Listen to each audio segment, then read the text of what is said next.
안녕하십니까, 이시영 TV입니다. 요즘 우리는 스트레스 이야기를 많이 하고 있습니다. 정말 뭘 해야 될지, 무엇을 하는 것이 의미 있는 일인지, 참 그 적절한 일감을 찾기도 힘든 게 어제 오늘의 우리 한국 사회의 실정이 아닌가, 그런 생각을 했습니다. 저는 언뜻 옛날에 제가 미국에서 수련회 시절에 봤던 환자 생각이 납니다. 이분은요, 참 대단히 큰 세계적인 대기업의 회장님이세요. 근데 이분이 이제 은퇴를 했습니다. 정년에 대해서. 이게 참 아주 성대한 은퇴식이라고 신문에도 그분 뉴스가 크게 아주 클로즈업 되고 해서 우리 기억이 남는 환자인데, 사실은 너무 그동안에 회사 일이 바빠가지고 부인하고는 옳게 하와이 여행도 옳게 못 갔다, 그런 어른이었습니다. 그래서 이번에 이제 정년을 하면 우리가 세계 일주하는 이 크루즈 여행을 가겠다고 스케줄을 다 잡아놨습니다. 그런데 이튿날 영감님의 눈을 뜨더니 자꾸 옷을 주섬주섬 입는 겁니다. 그래서 여보, 당신 왜 그래? 그랬더니 출근이 늦었다는 겁니다. 참 부인이 보기에는 이게 아무래도 이상해. 저 양반은 왜 저러나. 참 그 명석하고 똑똑한 어른이 갑자기 완전히 아주 참 동서남북을 못 가릴 정도로 이렇게 됐습니다.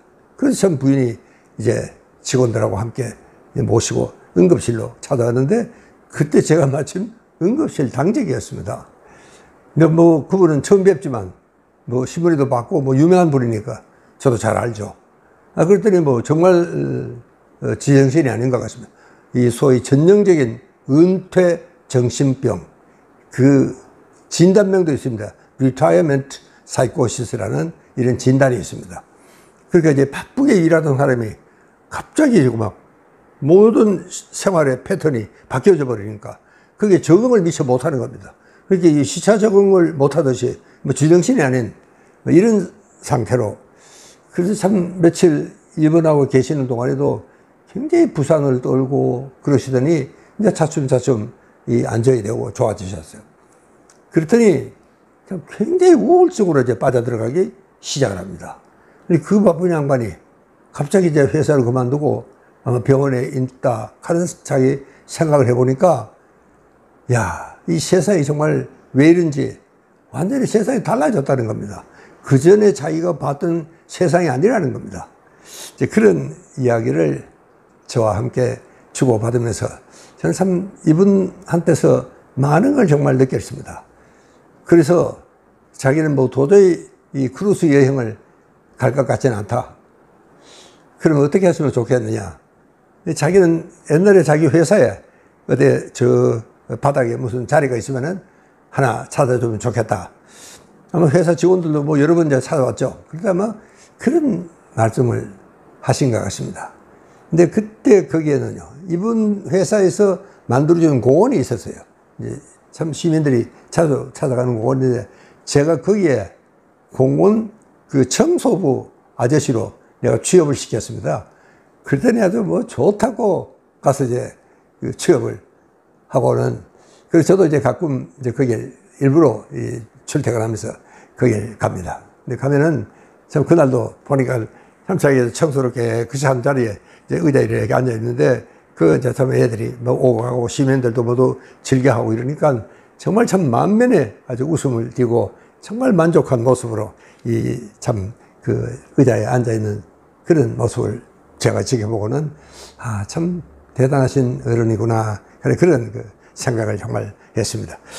그러니까 정말 우리가 뭔가 정말 목표가 있고 뭔가 인류 사회를 위해서 작은 일이라도 내가 공헌을 한다는 게 참 그렇게 중요하구나, 그렇게 소중하구나. 저는 그때는 저는 젊은 나이긴 하지만 그래서 내가 정말 늙어도 할 수 있는 일이 뭔가를 내가 지금부터 연구를 해야 되겠다. 저는 지금 이 나이에는요, 이 현역이라고는 한 사람이 있습니다. 이 지역 회사를 하는 친구가, 우리 동료 중에 한 사람밖에 없고, 의사들도 대개 한 70 중반 되면 대부분 다가 정년을 하게 됩니다. 그래서 저는 사실은 어쨌든 우리가 나이가 들어도 할 수 있는 일을 내가 해야 되겠다 하는 생각은 사실은 그때 그 어른의 이야기를 제가 접하면서 참 많은 것을 느꼈습니다. 그래서 저도 정말 이제는 절대로 늙어서도 내가 할 일이 있어야 되겠다. 뭔가 이 사회를 위해서, 인류 사회를 위해서 봉사할 수 있는 그런 것이 정말 있어야 되겠다. 그 생각을 하고 있습니다. 제가 그저께 그 다산에 갔더니 문익kim 선생님의 비가 있더라고요. 그 밤에 참 그 근처 식당에 갔다가 그 앞을 지나가면서 그게 참 최의원이라는 분이 거기에 지금 이제 위원장을 하고 계시는데 그 잠시 말씀을 하시는데 참 이 문 선생이야말로 우리 그때는 춥고 배고픈 세대 아닙니까? 우리는 뭘 입고 살았을까? 얼마나 춥고 배고픕니다. 배고픔보다 더한 게 추운 겁니다, 사실은요. 이제 그런 백성들에게 그래도 추위를 면하게 해준 그 문익kim 선생님의 참 참 유적지 앞에서 이게 참 무거운 고개를 숙이고 한참 그 분의 이야기를 제가 들을 기회가 있었습니다. 우리가 참 젊은 시절에는 이 깡통 세대입니다. 이 깡통을 찾아서 피워가지고 그걸 어떻게 이제 붙여가지고 프라이팬도 만들고 참 어려운 시대에 태어난 이런 세대였습니다. 그렇게 어떻게 보면은 우리 한국 역사에 가난을 정말 배가 고파본 마지막 세대가 우리가 아닌가. 여러분, 제가 무슨 자랑 삼아 하는 이야기는 아니고 정말 그렇게 생각을 하니까 요즘 저는 그래서 저와 비슷한 나이 또래 영감을 만나면은 참 어깨라도 툭 치고 싶어요.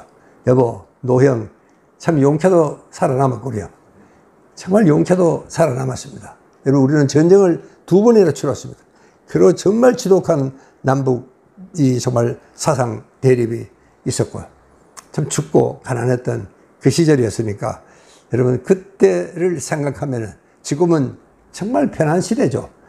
요즘요, 이 5대 건강장수촌, 그 사람들은 블루존이라고 이야기를 하는데 그 운동이 상당히 활발합니다. 우리 한국에서도 몇 군데 지금 이제 이렇게 구상을 하고 있는 곳이 있습니다. 그런데 그 5대 건강장수촌에 건강하고 장수하고 행복한 이유가 이 사람들은 한 9가지로 이야기를 했는데 그 중에서 참 중요한 것이 뭐냐? 늙은이가, 고령자가 존경을 받더라는 겁니다. 다. 여러분, 옛날에 우리 어릴 적에 해도 참 할아버지의 기침 소리만 해도 정말 참 동네가 뜨릉거릴 정도로 참 무서웠던 이런 시대가 있었습니다. 참 그 대단한 그 권위와 정말 카리스마가 참 할아버지 기침 소리만 들어도 우리는 깜짝 정말 놀랄 정도였습니다. 그렇게 어른들이 존경받는 사회가 돼야 되겠다. 우리가 정말 좀 이렇게 늙을 줄도 몰랐고 이렇게 오래 살 줄도 사실은 몰랐습니다. 그러니까 우리가 준비가 참 소홀한 점도 없지 않아 있을 수 있을 텐데 그래도 정말 우리가 할 수 있는 일을 뭔가 작은 일이라도 그런 일이라도 찾아서 할 수 있는 그게 아마 우리 고령화 사회, 고령사회를 살아가는 비결이 아닐까 저는 그런 생각을 하고 있습니다. 그래야지 정말 하루하루가 충실하고 의미 있는 이런 생활을 할 수 있으리라 저는 우리 동료들에게 그런 이야기를 하고 싶습니다.